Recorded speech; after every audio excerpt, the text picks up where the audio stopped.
Start कर. 9th standard बघा, page number 20 काढा. टी चॅप्टर आपला, बरोबर.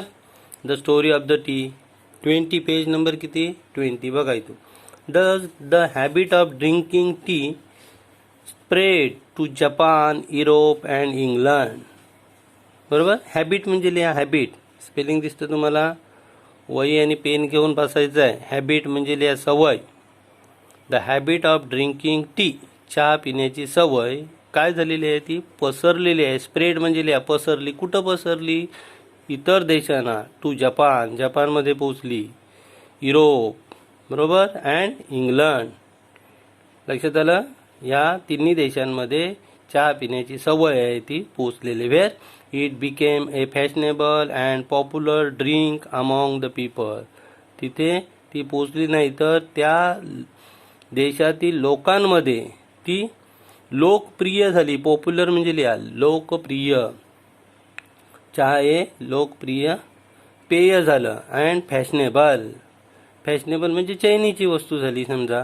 बरोबर. कुठलंही फंक्शन असेल काय असेल तर चहा आपण करतो तसं ती लोक करत होती. लक्षात आलं. पहिल्या 3 ओळी समजल्या. पुढच्या बघा. How did this magical beverage get its name. तर या अशा जादूमय पेयाला चहा हे नाव कसं बरं पडलं असेल. How did this magical beverage. Magical म्हणजे लिहा जादूमय. बिव्हरेज म्हणजे लिहा पेय. बरोबर. या पेयाला नाव कसं बरं पडलं असेल असा प्रश्न. बघा. The Chinese character tu was first use in early inscriptions to describe tea. Tea म्हणजे माहिती आहे आपल्याला. डिस्क्राईब म्हणजे लिहा वर्णन. बरोबर. चहाचं नाव हे वर्णनात्मक. चायनामध्ये इथे दिले बघा. The Chinese character tu was first use in early inscription. Early इन्स्क्रिप्शनचा अर्थ काय? शिलालेख. फार पूर्वी कोरलेली जी काही दगडी बांधकामं आहेत त्याच्यावर असतात बघाल लक्षात. त्याला म्हणतात अर्ली इन्स्क्रिप्शन. त्याच्यामध्ये त्यांना चहाचं नाव तू म्हणून चीनमध्ये आढळलं. बरोबर. फार वर्षापूर्वी तू हे त्या सुरुवातीला चहाचं नाव म्हणून आपल्याला कोरलेलं दिसतं. लक्षात आलं. अर्ली इन्स्क्रिप्शन म्हणजे लिहिलं शिलालेखावर कोरलेलं त्यांना. But later a new character cha was develop to refer specifically to tea. त्याच्यानंतर लॅटर म्हणजे लिहा त्याच्यानंतर. तू हे नाव पडल्यानंतरचा कालावधी लोटा असेल. 100 वर्ष गेली असतील. बरोबर. किंवा 150 वर्ष गेली असतील. त्याच्यानंतर new character cha was develop to refer specifically to tea. चहाला आता चा हे नाव म्हणून देण्यात आलं होतं. न्यू कॅरेक्टर म्हणजे समजलं नवीन याच्यानुसार. The word cha is now sometimes use in English to refer to China tea. आता मात्र इंग्लिशमध्ये सुद्धा चा हे नाव प्रचलित झालेलं बघा. द वर्ड म्हणजे शब्द. WORD वर्ड शब्द. आणि वर्ल्ड वेगळा WORLD. त्याच्यात यल आला तर जग येईल. The word cha is now sometimes use in English to refer to China tea. बरोबर. And as we all known it is very close to the Hindi word chai. चाय म्हणून चहा हा शब्द बरोबर हिंदीमध्ये आपल्या भारतामध्ये प्रचलित झालेला आहे. And as we all know. We all know म्हणजे सर्वांना माहिती आहे. It is very close to the Hindi. हिंदीमध्ये चहाला काय म्हणतात? चाय म्हणून संबोधलं जातं. Which is use all over India to refer to tea. All over India म्हणजे सर्व भारतभर चहाला हिंदीमध्ये चाय म्हणून. बघा चायची स्पेलिंग दिसते ना CHAI चाय. लक्षात आलं. चाय म्हणून पडलं गेलं. चहाला नाव हिंदीमध्ये सर्व भारतभर ऑल ओव्हर इंडिया. याचा अर्थ काय? सर्व भारतभर त्याला चाय हे नाव. बघा पुढचा पॅरेग्राफ काय. How did tea first come to India. तर हा चहा भारतामध्ये पहिल्यांदा कसा बरं आला. हाऊ म्हणजे कसा. How did tea first come to India. बरोबर. Historian think that tea had been known in India as a medicinal plant since ancient times. इथं बघा कॉमा दिलेला आहे. एन्शंट टाईम म्हणजे फार प्राचीन काळी. एन्शंट टाईम म्हणजे लिहा फार प्राचीन काळी. एन्शंट म्हणजे प्राचीन, बरोबर. टाईम म्हणजे काळ. फार प्राचीन काळी काय? हिस्टोरियन म्हणजे इतिहासकार. इतिहासकारांनी विचार करून think that tea had been known in India as a medicinal plant. Medicinal plant म्हणजे लिहा. मेडिसिनल म्हणजे माहिती आहे आपल्याला औषधी वनस्पती. प्लॅन्ट म्हणजे वनस्पती. औषधी वनस्पती म्हणून फार वर्षापूर्वी ह्याचा वापर होत होता. हिस्टोरियन थिंक म्हणजे समजलं इतिहासकारांनुसार फार वर्षापूर्वी चहा या द्रव्याचा किंवा चहा या पेयाचा औषध म्हणून आपल्या भारतामध्ये यूज केला जात होता. मेडिसिनल प्लॅन्ट म्हणून तो प्रचलित होता किंवा माहिती होतं. But T was not drunk for pleasure until the British began to establish plantation in the 19th century. काय दिले बघा इथं 19व्या शतकापर्यंत ब्रिटिशांनी ब्रिटिश बिगॅन म्हणजे सुरुवात करणे.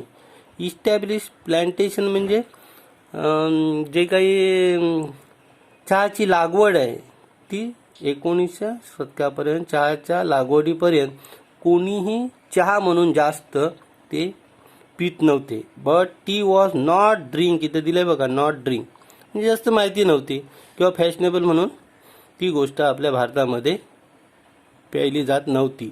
Not drink for pleasure until the British began to establish plantation in the 19th century. समजलं. 19व्या शतकापर्यंत बरीचशी लोक चहा म्हणून पीत नव्हती. In the 1770s the British East India Company made several unsuccessful attempts to grow tea in Bhutan and Assam.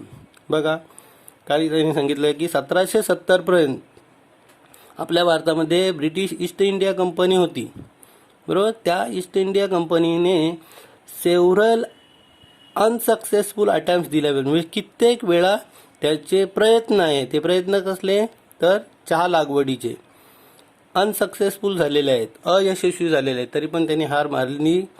बघा त्यांनी दिले इथं the British East India company made several unsuccessful attempts. Unsuccessful म्हणजे अयशस्वी प्रयत्न त्यांनी केले. कशासाठी? To grow tea in Bhutan and Assam. To grow म्हणजे लिहा वाढवणे. लक्षात झालं. टू ग्रो म्हणजे काय? वाढवणे. चहा हे भूतान आणि आसाममध्ये त्यांनी लागवडीचे कित्येक प्रयत्न केलेले होते, पण ते कसे झाले होते? इथे बघा unsuccessful. With seeds from China although these attempts failed, the botanist Robert Bruce in 1823 discovered tea plants growing wild in the upper Brahmaputra valley. बघा तरी त्यांनी हार खाल्ली नाही. त्यांचे जे काही शास्त्रज्ञ होते, बरोबर, त्यांनी काय सीड्स म्हणजे बघा बिया आणल्या. कुठून? चायनामधून बिया आणल्या होत्या आणि त्याची लागवड करत होतो. बघ इथे with seeds from China although these attempts failed म्हणजे त्यांचे अयशस्वी झाले, इथं अनसक्सेसफुल झाले. तरी पण द बॉटनिस्ट म्हणजे वनस्पती शास्त्रज्ञ, काय नाव आहे त्याचा बॉटनिस्टचा? रॉबर्ट ब्रूस यांनी 1823 मध्ये त्यांनी असं सिद्ध केलं, डिस्कवर म्हणजे शोधून काढलं की T plants growing wild in upper Brahmaputra valley. तर ब्रह्मपुत्राच्या खोऱ्यांमध्ये उंचावर या चहाची रोपं आहेत त्यांची खूप वाढ होते, बरोबर. ग्रोईंग म्हणजे वाढणे, वाईल्ड म्हणजे मोठ्या प्रमाणात. वाईल्ड म्हणजे हिंस्त्र प्राणी आला समजा, पण इथं काय लिहायचं आपल्याला? मोठ्या प्रमाणात या चहाची लागवड ब्रह्मपुत्राच्या खोऱ्यामध्ये. व्हॅली म्हणजे समजलं ना, उंचचे उंच डोंगर असतात आणि मध्ये अशी दरी असते, त्याला व्हॅली म्हणतात. पण दरीमध्ये उंच भागावर उंच टेकड्यांवर त्यांनी चहाची रोपं खूप मोठी होतात असा दावा केलेला आहे. कोणी? Botanist Robert Bruce. लक्षात आलं. Upper Brahmaputra valley. In May 1838 the first Indian tea from Assam was sent to England for public sale. बघा काय केलेलं आहे त्यांनी, तर 1838 मध्ये मे महिन्यामध्ये इन मे 1838 1838 मध्ये मे महिन्यामध्ये काय केले त्यांनी, द फर्स्ट इंडियन टी, भारतीय चहा, इंडियन टी म्हणजे भारतीय चहा कुठून बनवला त्यांनी, फ्रॉम आसाम, भारतामध्ये आसाम आहे आणि तिथं लागवड करून त्यांनी काय केलेलं आहे, चहाची निर्मिती केलेली आहे, चहा प्लांटेशन केले आणि त्यांनी सेंड टू इंग्लंड, तो इंग्लंडला पाठवलेला आहे चहा निर्मिती करून. लक्षात आलं, म्हणजे त्याचं व्यापार सुरू केला.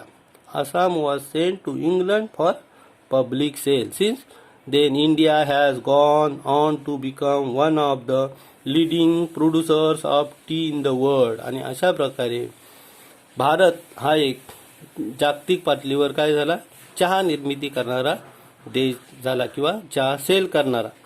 The India has gone on become one of the leading producer म्हणजे निर्माता, चहाची निर्मिती करणारा भारत हा जगामध्ये, लक्षात आलं, देश पुढं आला. टी इन द वर्ल्ड, अजूनपर्यंत आपण चहाच्या उत्पादनात अग्रेसर आहोत जगामध्ये. लक्षात आलं. पुढं बघा, T lovers claim that, T lovers म्हणजे चहा पिणारे, चहा प्रेमी आपण बोलूया त्यांना, बरोबर. टी लवर्स क्लेम, त्यांनी दावा केलेला आहे. काय दावा केलेला आहे बघा, that tea may be able to reduce the risk of cancer. त्यांचा काय दावा आहे बघा चहा प्रेमींचा, की चहा प्यायल्याने काय होतं, आपल्यामध्ये जो काही कॅन्सर नावाचा रोग आहे तो कमी होतो. टू रिड्यूस म्हणजे कमी होणे, टू रिड्यूस म्हणजे त्याच्यामधली जी काही रिस्क आहे ती कमी होते. अजून कंट्रोल ब्लड प्रेशर, बीपी म्हणतात तो, लक्षात, तो नियंत्रणात राहतो. कंट्रोल ब्लड प्रेशर, लक्षात आलं. पुढं बघा, fight viruses in our body, आणि आपल्या शरीरामध्ये जे काही असलेले विषाणू आहेत त्यांच्याशी झुंज देण्याची ताकद या चहामध्ये आहे. फाईट म्हणजे समजलं, fight viruses in our body and actually help us live longer. अजून काय त्यांनी दावा केलेला आहे की चहा प्यायल्यानं आपल्याला दीर्घायुष्य प्राप्त होतं, जास्त दिवस आपण जगतो. लक्षात आलं. तुम्हाला हे येईल की which claim be tea lovers made, म्हणजे चहा प्रेमीने कोणकोणते दावे केलेले आहेत त्यांनी सांगितले. लक्षात आलं. The tea lovers claim that tea may be able to reduce the risk of cancer, एक झाला पॉईंट. कंट्रोल ब्लड प्रेशर दुसरं झालं point. And fight viruses in our body तीन झाला. And actually help us live longer चौथं. 4 point त्यांनी दिलेले आहे. चहा पिल्याने आपल्याला, लक्षात आलं, दीर्घायुष्य मिळतं, ब्लड प्रेशर नियंत्रणात येतो, कॅन्सर कमी प्रमाणात होतो, व्हायरसेस आहेत त्याच्यापासून आपल्याला फाईट करता येतं. लक्षात आलं. बघा नंतर पुढं, our body produces chemicals called free radicals, they can damage our body and our health. अजून काय झालंय बघा, आवर बॉडी प्रोड्युसेस, आपल्या शरीरामध्ये रासायनिक क्रिया होत असते, बरोबर आहे ना. तर त्या रासायनिक क्रियेमध्ये फ्री रॅडिकल्स जे काही निर्माण होतात, फ्री रॅडिकल्स म्हणजे समजलं, जे काही घाण द्रव्य आहेत, आता घाम असेल, बरोबर, किंवा आपले वेस्टेज जे आहे लघवी असेल, ह्या गोष्टी कशामुळे निर्माण होतात, तर आपल्या शरीरामध्ये केमिकल क्रिया झाल्यानंतर हे फ्री रॅडिकल्स त्याच्यामधून निर्माण होतात. त्यांना दूर करण्यासाठी या चहाचा उपयोग होतो. बघा, our body produces chemicals called free radicals, they can damage our body, आणि हे असे शरीरात राहिले तर आपल्या शरीराला हानी पोचते, ते काढून टाकण्यासाठी. And our health, tea contains antioxidants called flavonoids, बरोबर. तर आपल्या शरीरामध्ये असे फ्री रॅडिकल तयार होऊन अँटीऑक्सिडंट तयार होतं आणि त्याला काय म्हणतात, flavonoid. Scientist believes these help to protect our system against free radicals. तर अशा प्रकारे शास्त्रज्ञांनी आपल्याला काय सांगितलेलं आहे की या चहा पिल्याने आपल्या शरीराला ह्या अँटीऑक्सिडंट्सपासून किंवा फ्लेवोनाइड्सपासून आपल्याला दूर राहता येतं किंवा त्यांच्यापासून आपले शरीर मुक्त राहते. दीज हेल्प टू प्रोटेक्ट म्हणजे संरक्षण करणे, हेल्प म्हणजे मदत करणे, बरोबर लिहा. प्रोटेक्ट संरक्षण our systems against free radicals. Free radical म्हणजे लिहिलं तर अशा प्रकारे चहाचे आपल्याला उपयोग त्यांनी सांगितलेले आहेत. लक्षात आलं. सगळ्यांनी हे लिहायचं व्यवस्थित. क्लास 2 दिवसांनी मी मूवीचा घेत असतो, 2 दिवसांनी. लक्षात आलं. दुसऱ्या दिवशी हे सगळे शब्दार्थ आहेत काय आहेत ते पाठ करा.